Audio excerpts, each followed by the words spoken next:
Right. Vous pouvez déjà, si vous voulez, vous pouvez tourner dans Proverbe chapitre 2. On va s'aventurer dans ce proverbe ce matin.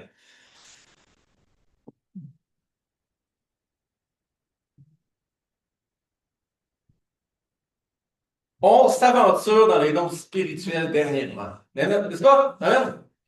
Et c'est de la bonne matière. Et ce matin, on ne va pas là. Mais non, je faisais des jokes. On va aller dans Proverbe chapitre 2. Et le titre de la prédication ce matin, c'est Garder sa tête dans la foi. C'est très important de garder sa tête et la Bible nous en parle à maintes et maintes reprises on peut le voir dans la Bible, on peut le comprendre et on a beaucoup entendu sur le don de parole, le don de sagesse, le don de connaissance et ce matin, ça va quand même rester sur la sagesse, mais pas dans le titre des dons spirituels, OK? Donc, on parle de la sagesse plus dans Proverbe chapitre 2 et on va voir ici l'importance de garder sa tête dans la foi. On s'entend que quand on parle de la foi, on peut voir beaucoup d'émotions là-dedans, n'est-ce pas? Oui, oui. L'émotion et rouler par l'émotion, c'est pas rare qu'on le voit.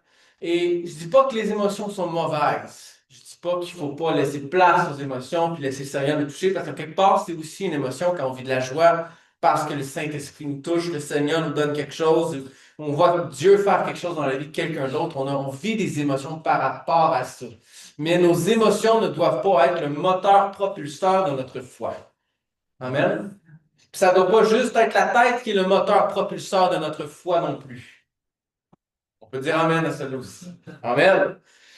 C'est bon d'avoir un juste équilibre et de garder sa tête dans la foi, tout comme c'est bon d'avoir aussi de l'émotion et d'avoir un juste équilibre entre ce qu'on a dans la tête et ce qu'on reçoit du Seigneur et ce qu'on pratique aussi. Alors, on peut, comme je pense que vous êtes déjà pas mal tous dans Proverbe chapitre 2, on va plus précisément aller voir ici le verset 1 à 9.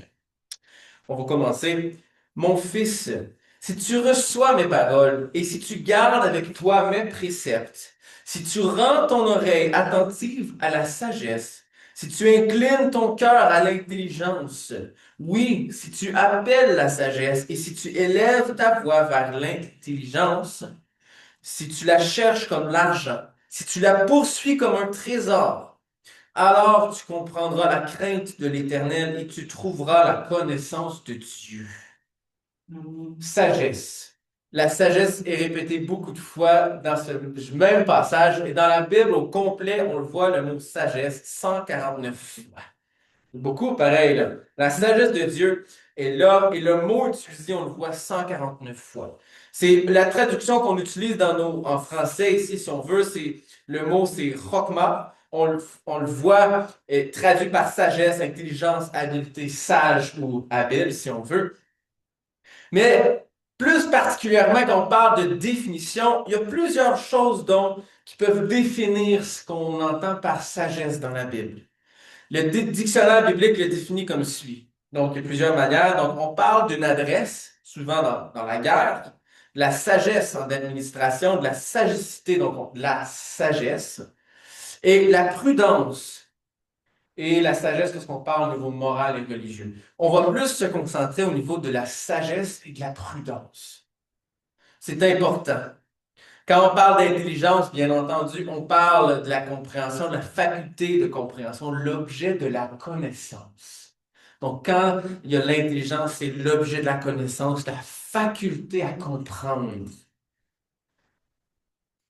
Juste au début ici, on voit que l'auteur nous rappelle l'importance de recevoir, de garder, d'écouter attentivement, d'incliner nos cœurs. Ces quatre choses sont importantes et ça commence tout par des si et il continue, hein? Il continue après si tu appelles, si tu élèves, si tu la cherches, si tu la poursuis. On voit dans le verset 3 et 4 qu'on parle plus d'une action ici. C'est si tu l'appelles. On parle souvent de la voix appelée. Rendre l'oreille attentive, c'est on écoute d'une écoute attentive. Si tu reçois les paroles. Donc on voit ici que c'est quelque chose à quelque part qu'on entend, qu'on a entendu. La foi vient des choses qu'on entend. On reçoit les paroles et on est appelé à les garder, à garder ces préceptes avec nous et rendre notre oreille attentive à la sagesse. Rendre notre oreille attentive à la sagesse. Et si tu inclines ton cœur à l'intelligence, oui. Si tu appelles, maintenant on voit que c'est plus quelque chose où il y a une pratique qui se fait. C'est si j'appelle quelqu'un, quand je veux parler à mon frère, de mon voisin, je l'appelle au téléphone souvent, ben, j'ai fait l'action de l'appeler. Comprends ici? Donc, si tu appelles la sagesse, si tu élèves ta voix vers l'intelligence, et là, on parle d'une quête de la chercher, verset 4, si tu cherches comme l'argent, si tu la poursuis comme un trésor, tu comprendras la crainte de l'Éternel et tu trouveras la connaissance de Dieu. C'est pas rien. On va comprendre la crainte de l'Éternel et tu trouveras la connaissance de Dieu. Wow! La connaissance de Dieu, la crainte de l'Éternel. Et on dit dans le proverbe que la crainte de l'Éternel, c'est le début de toute chose. Hein? Imaginez-vous l'aspect de comprendre la crainte de l'Éternel, à quel point? À quel point c'est enrichissant à savoir, à connaître, à comprendre, d'avoir la connaissance de Dieu. La sagesse, l'intelligence viennent jouer un rôle important. Et sagesse, intelligence, on voit qu'il y a quelque chose ici qui se passe dans la tête. La sagesse, l'intelligence. Quand on parle d'intelligence, c'est quelque chose qu'on a compris. On comprend avec le cerveau. On a un cerveau entre nos deux oreilles, puis on comprend avec ce cerveau. Quand on lit quelque chose, quand on écoute, quand on entend quelque chose, il y a une partie qui se passe dans le cerveau. L'auteur nous exhorte à écouter, à chercher à comprendre, à creuser plus profond, à comprendre les conseils, l'enseignement qu'on reçoit ou qu'on a reçu. Il nous incite à la curiosité et à l'aspect de creuser plus creux et chercher à comprendre davantage. Il ne nous appelle pas juste à entendre quelque chose, ça rentre dans l'oreille et ça sort de l'autre. Les gars, j'ai été à l'église ce matin, les amis, puis j'ai compris quelque chose. Maintenant, je retourne chez nous, puis je comprends plus rien. La parole de Dieu demande de l'effort à comprendre. Et ce que je voyais ici en étudiant ce passage cette semaine, je me dis, waouh, à quel point la parole de Dieu, Salomon, l'auteur des Proverbes, nous incite à comprendre ce qui est écrit, à comprendre les paroles qu'on peut lire dans la parole de Dieu. Et je me réfère ici plus particulièrement aux paroles de Dieu parce qu'on était à l'église ce matin. Amen. La parole de Dieu est là. Et on doit l'écouter, on doit avoir cette initiative de creuser plus creux, de comprendre davantage. La Bible n'est pas un livre historique, mais contient beaucoup de faits historiques. La Bible n'est pas un livre historique, mais elle contient beaucoup d'histoires qui contiennent beaucoup d'histoires, de faits historiques sont là. Je regarde Gab, là, il me dit, pas sûr, moi. Alors, ouais, exactement. Ah, effectivement. Voilà. Si vous avez plus de questions, vous pouvez aller écouter le podcast.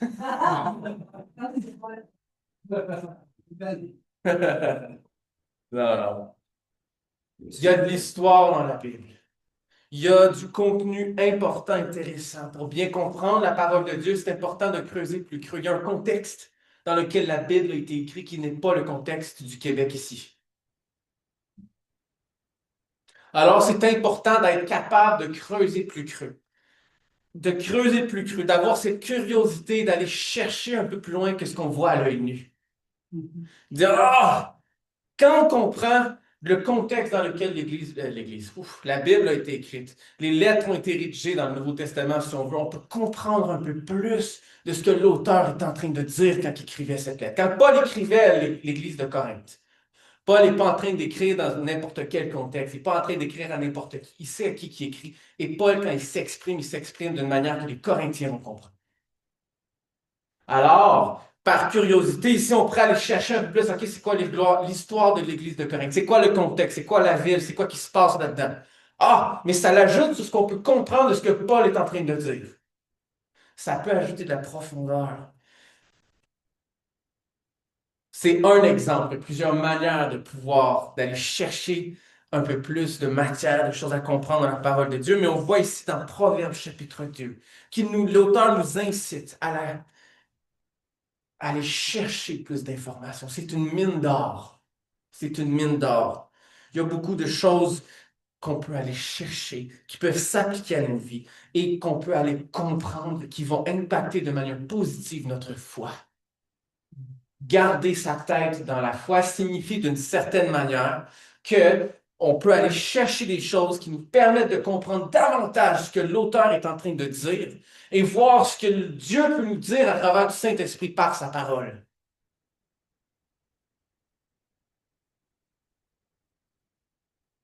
C'est pas pareil quand on reçoit une prédication que quand on reçoit quelque chose parce qu'on a été cherché puis qu'on a creusé quelque chose. On comprend un peu plus, même, j'ose dire qu'on comprend un peu plus quand on creuse dans la parole de Dieu puis qu'on le fait de notre propre volonté.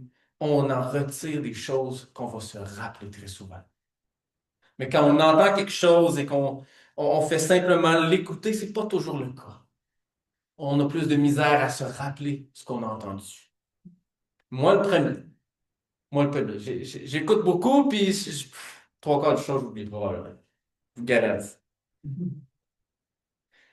L'auteur de Proverbes nous incite à la curiosité, à l'aspect de creuser plus creux, à comprendre, à chercher à comprendre. Et en tant que chrétien, on veut comprendre la crainte de l'Éternel, n'est-ce pas? On veut comprendre et avoir la connaissance de Dieu. Et c'est important.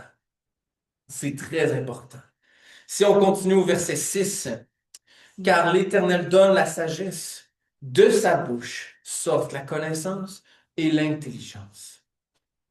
Il tient en réserve le salut pour les hommes droits, un bouclier pour ceux qui marchent dans l'intégrité, en protégeant les sentiers de la justice et en gardant la voie de ses fidèles. Alors tu comprendras la justice, l'équité, la droiture, toutes les routes qui mènent au bien. Wow! Dans les premiers versets, versets 1 à 6 ici, ou 1 à 5 plutôt, parce qu'on commence à 6 dans l'autre partie que je viens de lire, là. Verset 5, ça finit la première partie du chapitre, du Proverbe 2, excuse, entre le 1 et 9. On voit une première partie on s'est arrêté au verset 5, et ça dit que alors tu comprendras la crainte de l'Éternel et tu trouveras la connaissance de Dieu. L'auteur continue pour 3 versets et ensuite il finit avec le verset 9. Il dit, alors tu comprendras la justice, l'équité, la droiture, toutes les routes qui mènent au bien. Wow! On veut être sûr, on veut comprendre les routes qui mènent au bien. On veut savoir les distinguer, n'est-ce pas? C'est ce qu'on veut. On veut pas être pogné dans une mauvaise route, puis finalement, on sait même pas pour qu'on on savait, puis se faire dire qu'on est sur la mauvaise route, puis finalement, on savait pas qu'on est sur la mauvaise route. Amen? On veut voir les bonnes routes, les routes qui mènent au bien. L'Éternel la donne, la sagesse, on voit au verset 6. De lui sortent la connaissance et l'intelligence. Il réserve le salut pour les hommes droits, un bouclier pour ceux qui marchent dans l'intégrité. En protégeant les sentiers de la justice, en gardant la voie de ses fidèles. L'Éternel est bon, l'Éternel est juste. L'Éternel veut que nous obtenions, que nous ayons la connaissance et l'intelligence de savoir les routes, de reconnaître les routes qui mènent au bien. Amen. Dieu est fidèle. Dieu est bon. C'est question de sagesse et d'intelligence, de savoir utiliser sa tête. Oui, c'est important de laisser le Saint-Esprit nous diriger. Très souvent, j'ai vu beaucoup de personnes se laisser diriger par le Saint-Esprit. Je voyais beaucoup d'émotions là-dedans. Et ça allait d'un bord et de l'autre, puis ça allait un peu n'importe où. C'est important d'avoir sa tête. Lorsqu'on reçoit quelque chose, on a parlé de parole de connaissance. Lorsqu'on reçoit une parole de connaissance, je pense que le pasteur il l'avait mentionné dans la prédication qu'il avait faite, mais c'est important quand on reçoit ou une prophétie plus une prophétie, quand on reçoit une prophétie, c'est important de la valider par la parole de Dieu. C'est toujours important de se retourner à la parole de Dieu, d'évaluer ce qu'on a reçu. C'est important de la recevoir. Maintenant, on la reçoit. On prie et on dit, Seigneur, voici ce que j'ai reçu. Maintenant, inspire-moi par ta parole. Montre-moi. Une prophétie qui vient du Seigneur ne sera pas contredite par la parole de Dieu. La parole de Dieu est inhérente d'un bout à l'autre. Ce que ça veut dire, c'est qu'elle ne se contredit pas. Elle est 100% vraie. Une prophétie qu'on reçoit et qu'on valide auprès de la parole de Dieu, on va voir que tout est cohérent. Autant dans la prophétie que dans la parole de Dieu. Parce qu'une prophétie qui vient de Dieu ne sera pas contredite par la parole de Dieu. Amen. Amen. Amen. Alors, on voit ici que même quand on reçoit une prophétie, c'est important d'utiliser notre tête.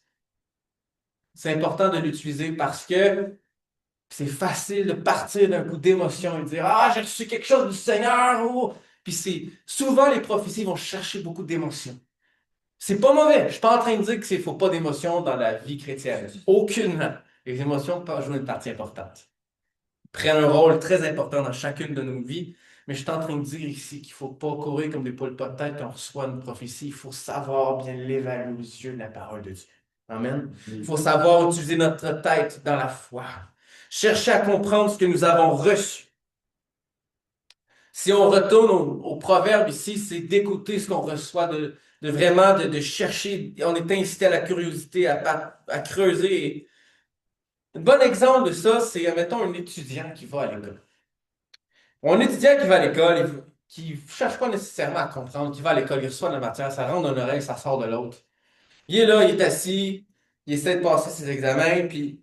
mais il n'y a pas vraiment cette initiative de chercher à comprendre, de poser des questions pour comprendre un peu plus qu'est-ce que le prof est en train d'enseigner.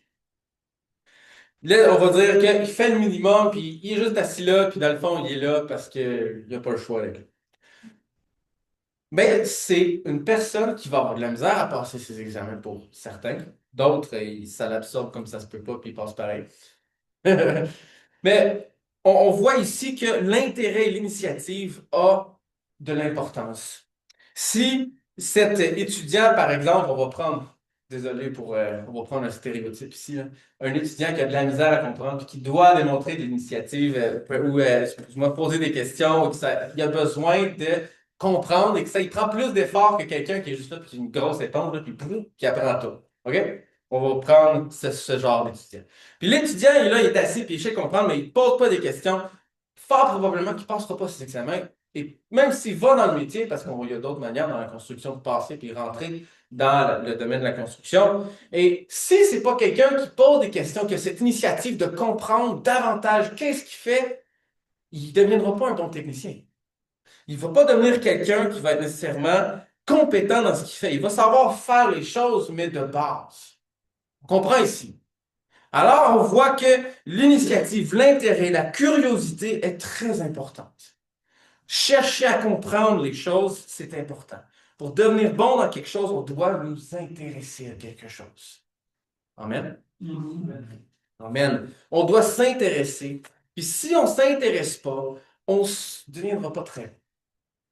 Je suis frigoriste dans le métier que j'occupe en ce moment dans la construction. Et si je ne démontre pas d'intérêt, je peux garantir que je ne te ferai pas longtemps dans le domaine. C'est écrit dans le ciel. On doit démontrer de l'intérêt. Sinon, on aura de la misère à devenir bon et compétent. On veut, comme le disait le proverbe ici, proverbe 2, on veut avoir ici, on veut comprendre Dieu. On veut comprendre la crainte de l'Éternel. On veut trouver la connaissance de Dieu. N'est-ce pas? Amen.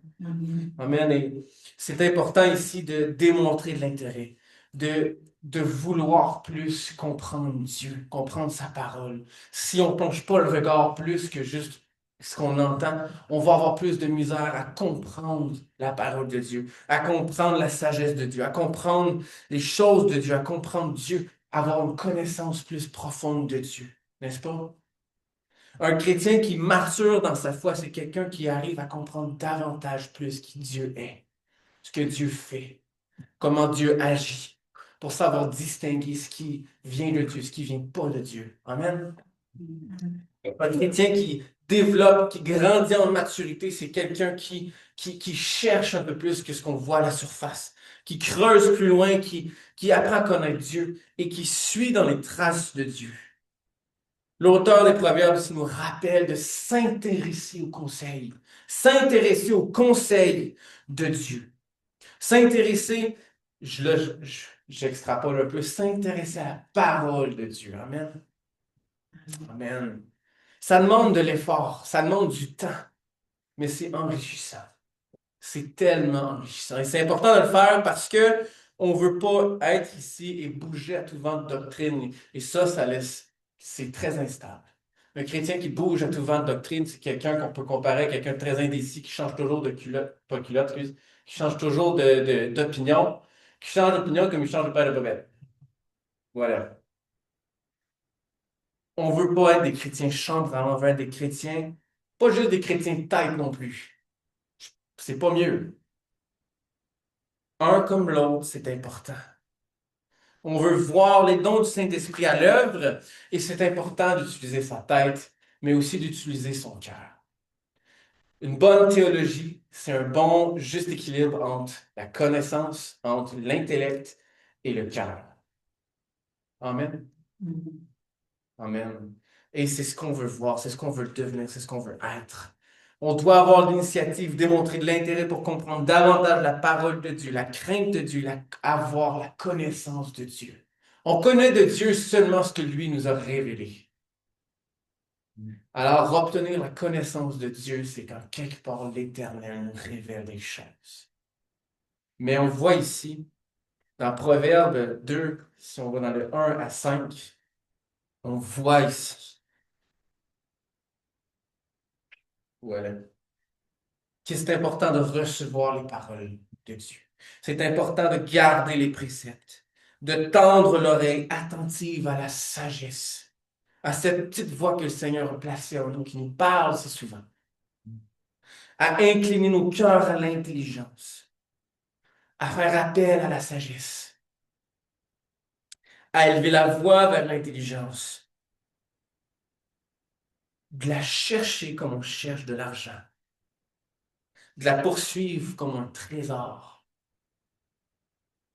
J'ai jamais rencontré quelqu'un qui pourchassait un trésor. J'ai vu des films comme, ben, mettons, le Trésor national, puis ça s'arrête pas jusqu'à ce que ça le trouve.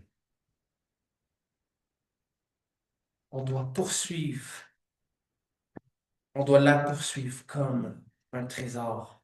On doit poursuivre la sagesse. On doit recevoir les connaissances. Alors tu comprendras la crainte de l'Éternel et tu trouveras la connaissance de Dieu. On veut souvent juste le verset 5, mais on ne veut pas vraiment les versets 1.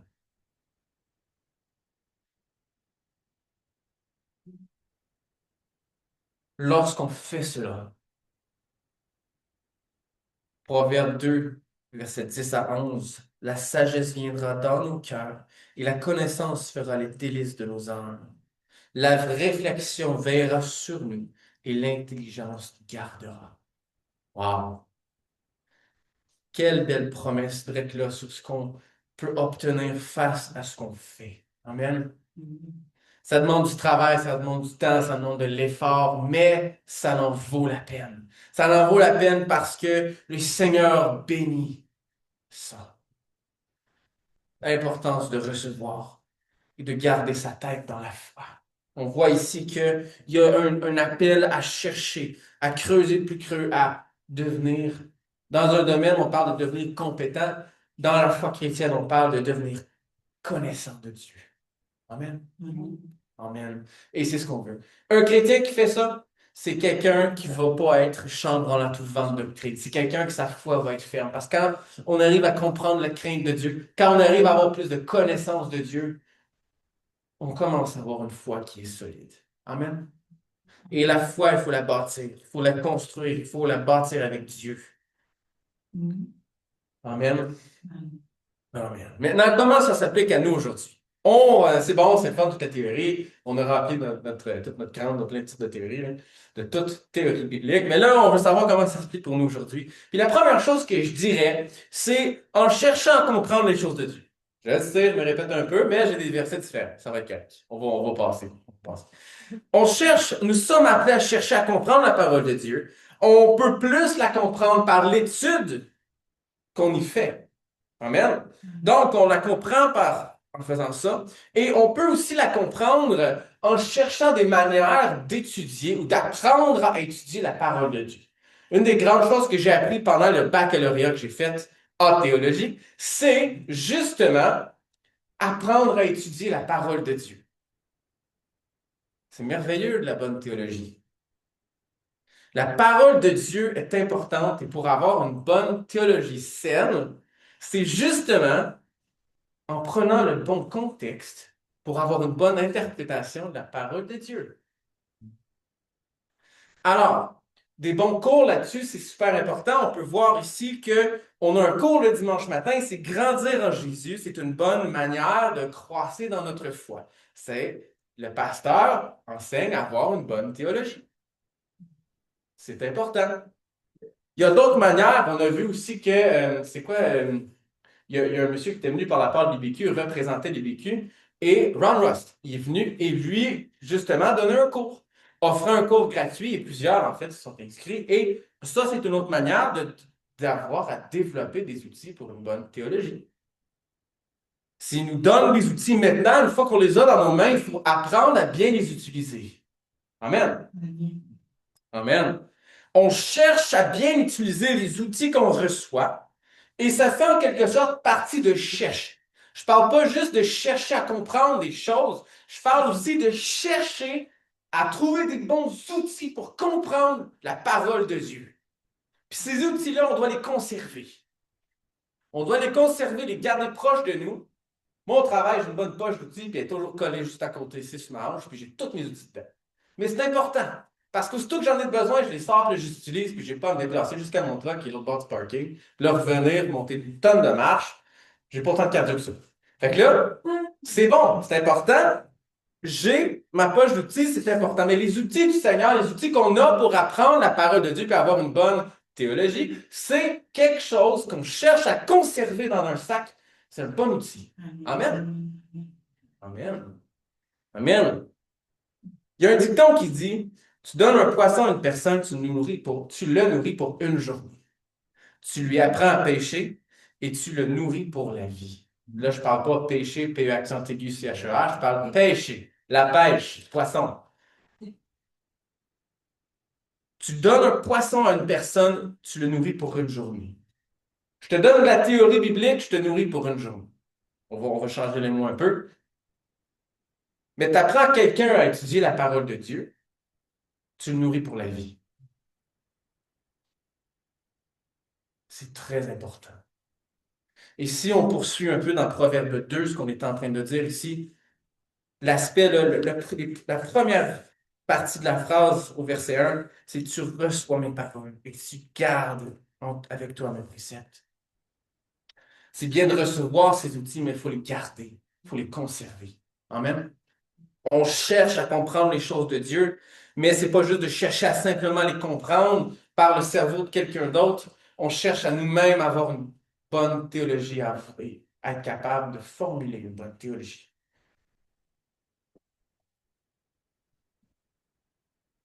Amen. Amen. Les cours qu'on prend, les enseignements qu'on a le dimanche matin, c'est pas juste pour être entendu, c'est des choses où est-ce qu'on a des outils ici qui sont importants à garder. Maintenant, c'est pas dans une prêche le dimanche matin qu'on va donner tous les outils, et même souvent on apporte un principe biblique qu'on veut. C'est souvent la phrase clé de la prêche, puis on veut vraiment que cette phrase clé reste chez les personnes de l'Assemblée qui ont écouté. Maintenant, pour aller chercher des outils, on peut avoir plusieurs moyens pour aller en chercher. Ça peut être en posant des questions, ça peut être en... Aujourd'hui, YouTube est très intéressant pour ce sujet. On voit beaucoup de techniques, de manières d'étudier. Il y a beaucoup de personnes à qui on peut poser des questions pour savoir bien étudier ou juste, hey, j'ai interprété telle affaire, est-ce que c'est correct? C'est-tu en lien avec ce que l'auteur est en train de dire ici dans le chapitre en tant que tel mettons, de Corinthiens, si on veut. Alors, on a des personnes aussi, on a deux pasteurs, il y a d'autres personnes qui peuvent être aussi très compétents dans ce qui concerne la matière de la parole de Dieu, puis bien l'étudier, bien la comprendre. Maintenant, ces gens ne sont pas parfaits. Les autres aussi peuvent se tromper. Moi, le premier.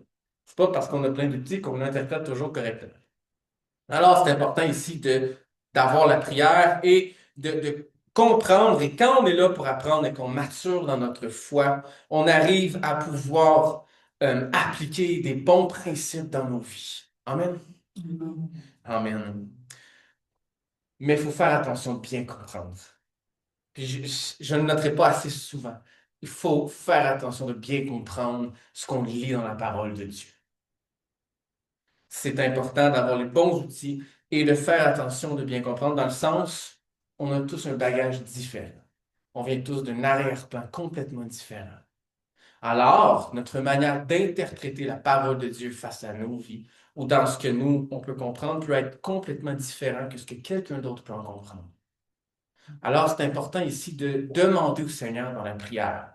Quand on va pour étudier la parole de Dieu, tu as des outils pour l'interpréter. Tu dis, ah Seigneur, Aide-moi à avoir une bonne théologie ici. Aide-moi à bien interpréter ce que tu cherches à me dire dans ta parole. Et pas l'interpréter face à tout ce que moi j'ai vécu, tous mes bagages, mes blessures, toutes ces affaires-là, mais que je puisse vraiment en ressortir quelque chose qui vient de toi. Amen. Hyper important. Faut faire preuve, faut garder sa tête dans la foi. Et cela nous apporte à faire des choix.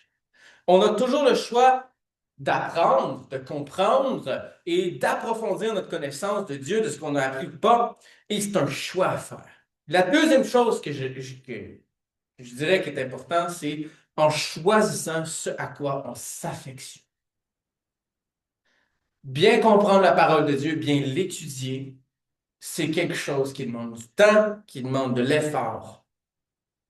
Paul, aux Colossiens, dans Colossiens chapitre 3, verset 2, va le dire, affectionnez-vous aux choses d'en haut et non à celles qui sont sur terre.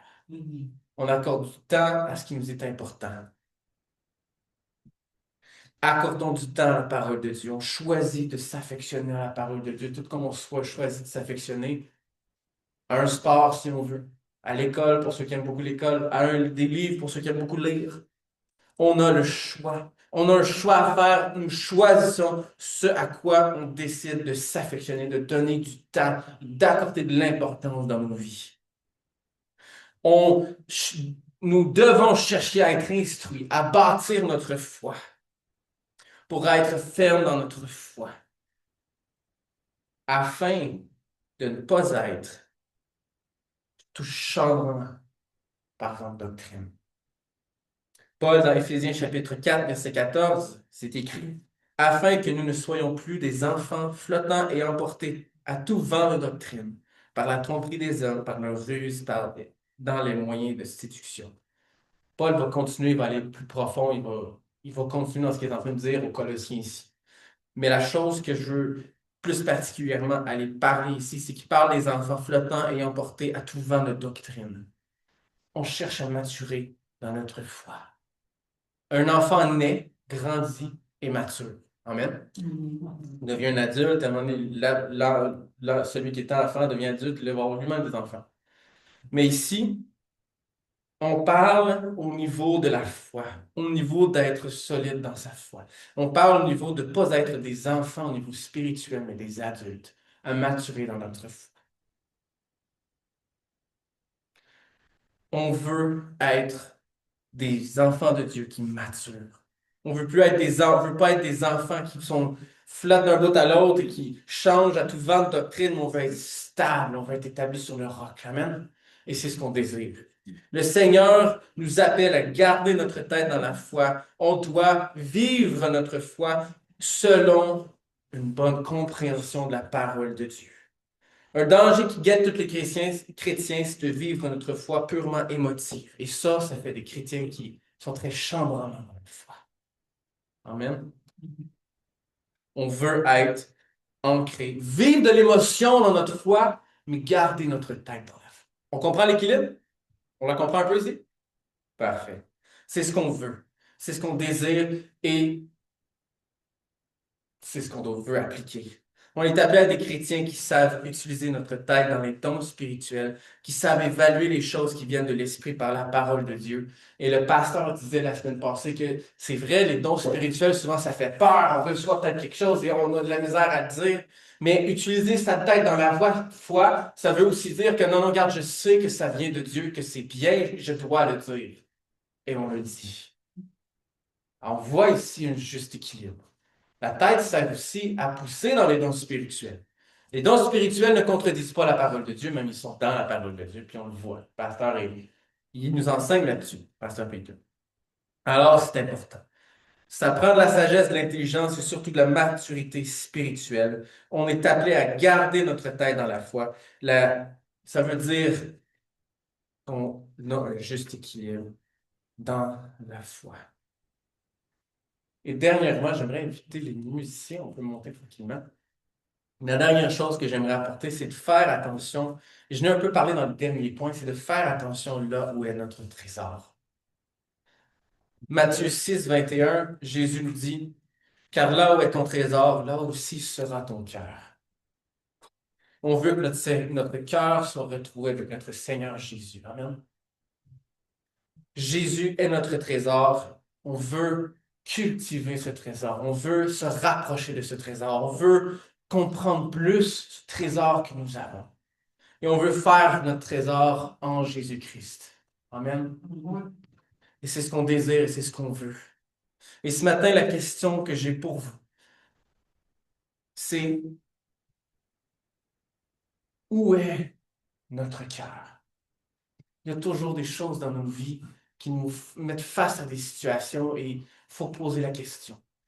C'était important de la poser la question et de savoir y répondre un peu aussi. Ça demande de l'introspection. Amen. Alors, tu peux tranquillement commencer. Pendant qu'on commence un peu le chant ici, vous sentez-vous libre, on a une équipe de prière pour prier pour vous si vous avez besoin de prière. Mais c'est vraiment la question que je vous demande ce matin, ce qui était sur mon cœur pendant que je préparais cette prêche, c'est où est ton cœur? Où est mon cœur? T'attentionnes-tu aux choses de Dieu, aux choses d'en haut? C'est-tu là que tu places ton cœur? Ton cœur et ton trésor vont finir par être à la même place. Est-ce que tu t'attentionnes aux choses de Dieu? Cherchons-nous à comprendre Dieu, à avoir la connaissance de Dieu? Ou cherchons-nous simplement à acquérir de l'information sans pour autant comprendre ce que c'est? C'est important de comprendre. Amen.